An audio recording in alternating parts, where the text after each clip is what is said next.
آرزو کرنے سے دولت نہیں ملتی اور نہ خضاب لگانے سے جوانی حاصل ہوتی ہے، اس طرح دواؤں سے صحت نہیں حاصل ہوتی۔ تو دنیا میں رہنے کے لیے سامانوں میں لگا ہوا ہے اور دنیا تجھے اپنے سے نکالنے کے لیے سرگرم ہے۔ علم پیغمبروں کی میراث ہے اور مال کفار کی میراث ہے۔ چوری اور خیانت سے بچو، کیونکہ یہ باتیں فقر اور افلاس سے پیدا ہوتی ہیں۔ تمہیں چاہیے کہ اپنی حالت درست رکھو تاکہ تمہیں دیکھ کر دوسرے لوگ بھی اپنی حالت درست رکھیں۔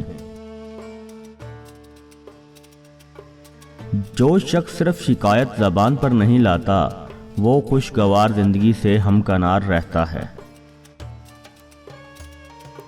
جھوٹی باتیں بتانے والا جنت میں داخل نہ ہوگا۔ تم کو اپنے پڑوسی سے لڑنا جھگڑنا نہیں چاہیے، اس لیے کہ وہ تو اپنی جگہ پر ہی رہے گا لیکن لوگوں میں تمہارا چرچا ہوتا رہے گا۔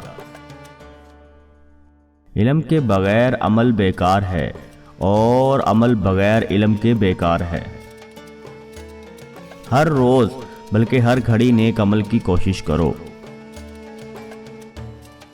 مجاہد کے ہر قدم کے عوض 700 نیکیاں لکھی جاتی ہیں، 700 درجے بڑھائے جاتے ہیں اور اس کی 700 خطائیں معاف کی جاتی ہیں۔